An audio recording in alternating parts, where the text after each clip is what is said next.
The IT guy does not have it covered. Maybe we need a little bit more advice. You're listening to the Cybersecurity podcast, helping you become safer in every way. Now your hosts, Matt and Attila. All right. Welcome back to the Cybersecurity podcast. My name is Matt. And I'm Attila. We are cybersecurity people. We are. And that means that we get phone calls and emails. And we get to hear stories and, be on the front lines, boots on the ground, see what transpires on people's actual computers. And now we get to share those stories with you. And we have a new one. And this one's about ransomware. You may think that ransomware is old hat, but believe it or not, it's not.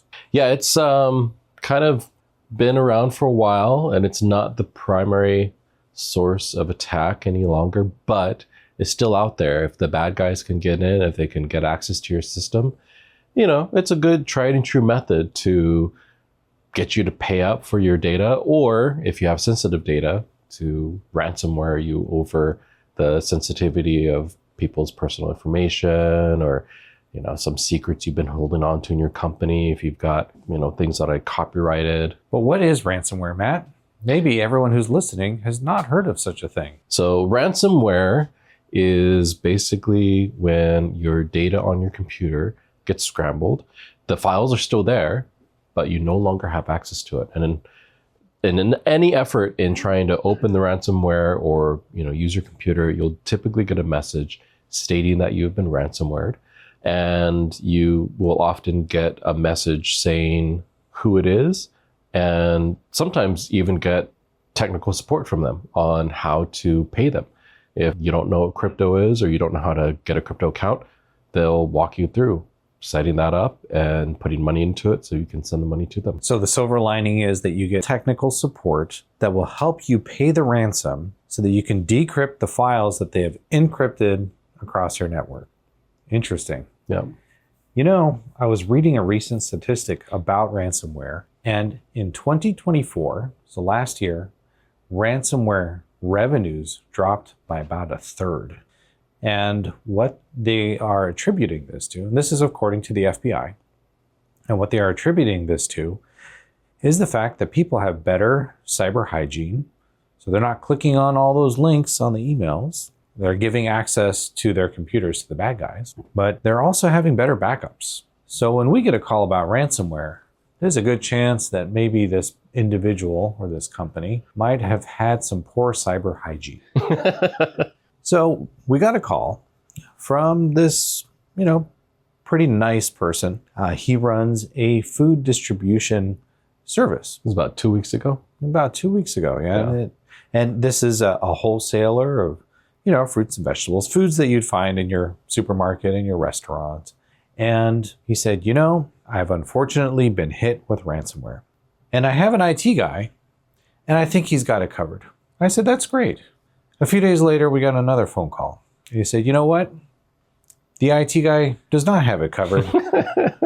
Maybe we need a little bit more advice. And so I wanted to share what he experienced and what his company looked like. This is a fairly small company in terms of computer count. So they have lots of trucks that deliver food and fruits and vegetables all throughout the state.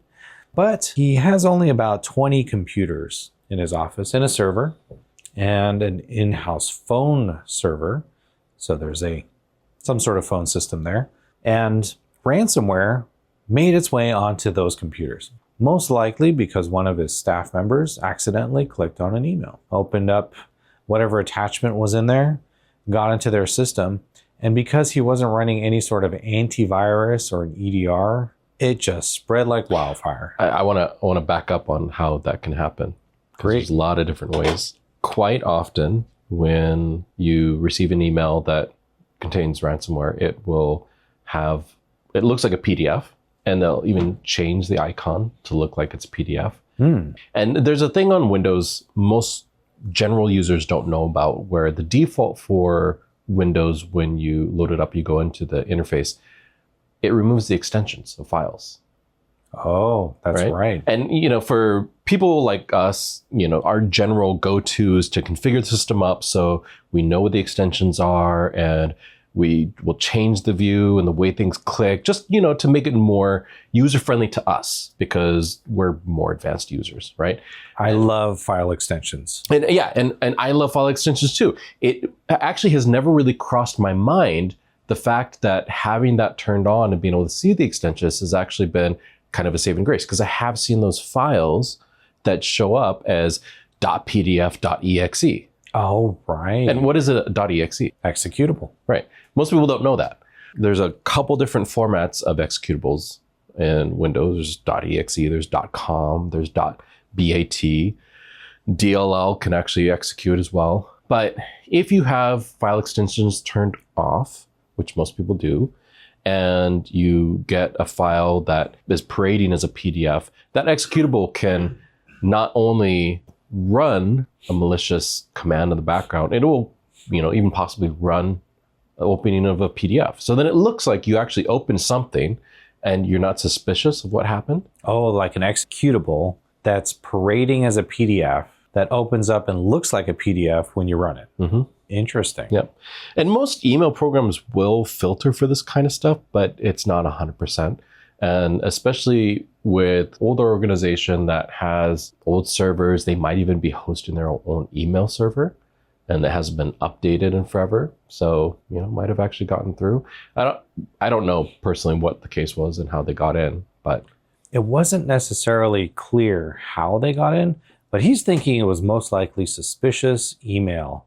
Only reason is so many come through. We all get a lot of junk mail. Yeah, if you're a business, phishing. Yeah, if you're a business and you're in the public and you make money and it's obvious you make money, you're gonna get those emails. Well, unfortunately, with this business, he also had some bad cyber hygiene. So not only were they opening up emails, they didn't have a training program for their staff. So the staff didn't know how to identify bad emails, right? Especially if it came from someone who they trusted or they thought they trusted. And they all used the same password on all of their workstations. And probably all the computers. So why is that bad? I mean, I get an email. I open up that attachment. I have the username and password on my computer. It's the same as my neighbor's. How does it spread? Well, if you get an attachment that has a malicious file and it gets installed on there, that malicious file might give reverse access or remote access to the bad guy. And so once they have that, they can sit there on that system and poke around your network. Last week, we talked about how firewall in an environment is almost like the structure of a house for you. But one difference between that house and the firewall or the routing, the network is, in a house, you have eyes. You can look around and see things. But generally, the user on the computer doesn't have that kind of visibility. They can't actually look around the room and see other computers in the space.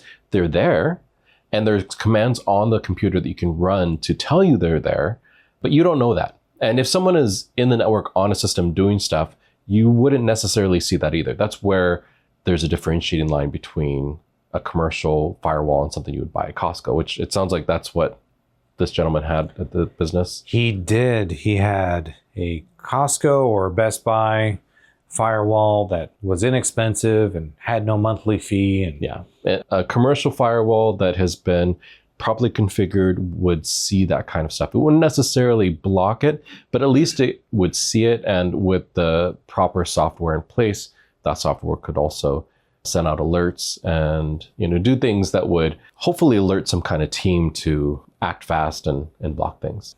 That's the problem, is that after the fact, it's really difficult to do much other than damage control. Yeah.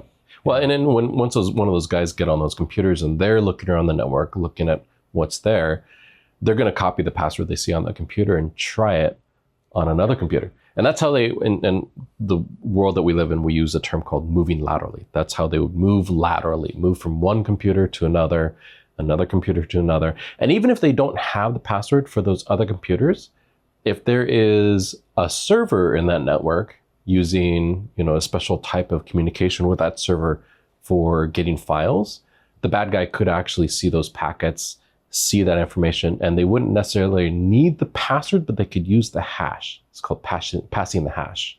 And then they could use that to get into other systems as well, including the file server, where all the work and data is that people use on a day-to-day basis for accounting or whatever they're doing for that business. Well, luckily, this person does not have a business where he is handling sensitive data.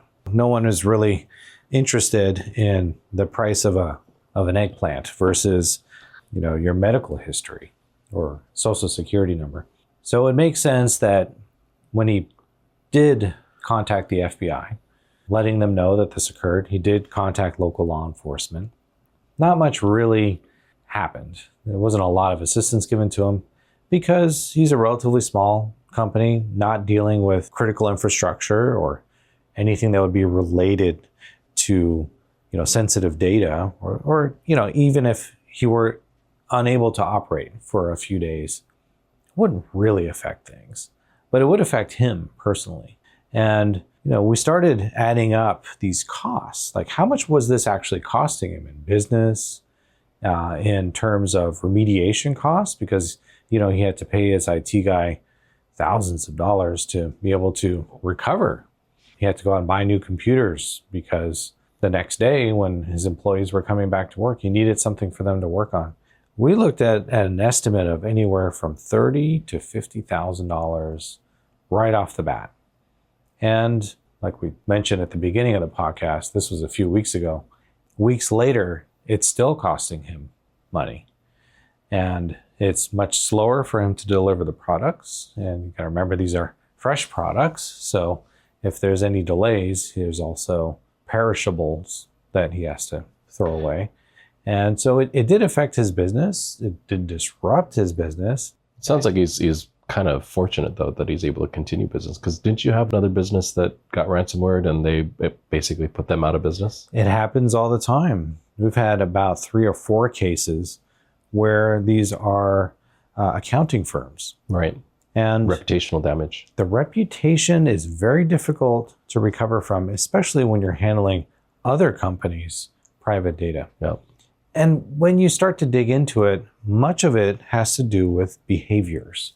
The behaviors and habits of the employees are what's going to make or break the company. And in this case, when we're talking about these accounting firms, they had bad habits of emailing company records back and forth between their clients. That's a big no-no.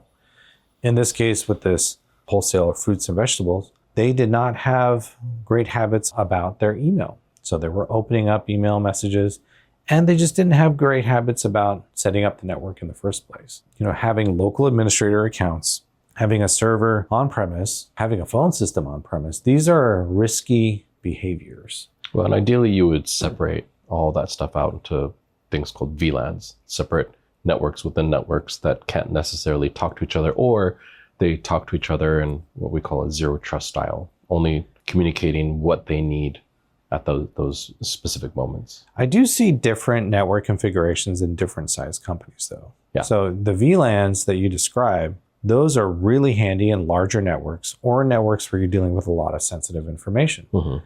But let's face it, most organizations have less than 50 employees, probably one network, maybe 1 to 2 sites. They're on a much smaller scale. Yep. So for them, using the cloud makes more sense. Yep. You don't need a file server if you can put a lot of this stuff into Google Drive. And outfits like Drive, Dropbox, Box.com, they all have even compliance storage that can meet compliance requirements. And all you have to do is put the stuff there. I gotta say, though, it doesn't necessarily mean that you're safe. It doesn't necessarily mean that your problems are solved, because all of that very easily gets undone by poor setup and poor employee behavior. I just listened to a story about this gentleman that had gotten into a lot of the music industry files for EDM artists. And it's crazy. Like, this is an industry with millions and millions and millions and millions of dollars. And they're pumping out music and product and doing all kinds of work behind the scenes. And of course, they have to trade a lot of data between the artist, graphic design work, marketing, and then the producers that are actually listening to the work. So what this guy, a lot of file sharing. A lot of file sharing. And so what this guy and a few others in his sphere discovered, this isn't a hacker. This isn't a sophisticated guy that, knows hacking tools. But what he discovered was when he went and found leaked passwords and things tied to some of these individuals for these companies, he's able to do, we call it OSINT, open source intelligence, looking up the individuals for these companies. He was able to match them up with Dropbox. I forget what some of the other ones that he mentioned, but they're definitely compliance related services. And he discovered that most of the users were all using the same login. They didn't have individual logins. It was like the same login for everything because it was the easiest thing to do. I see. So the easiest, and there's no accountability that way. And there's no accountability. They don't know who's doing what, and they felt safe using the service because it was, probably marketed as being safer than having a local file share. And he didn't do anything malicious like encrypting files and holding them ransom. But what did happen was some of those early releases, things that hadn't actually made it to the world yet, the things that the artists were producing, got leaked. And that's how a lot of these leaks with music happens. It's, not someone actually in the studio or the artists themselves. It's these guys just poking around and using files or passwords that they find on the internet to get in. And yeah, it's mostly because of behavior that we're vulnerable now.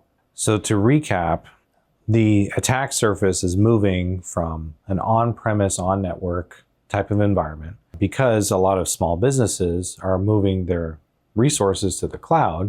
The cloud is now the attack surface.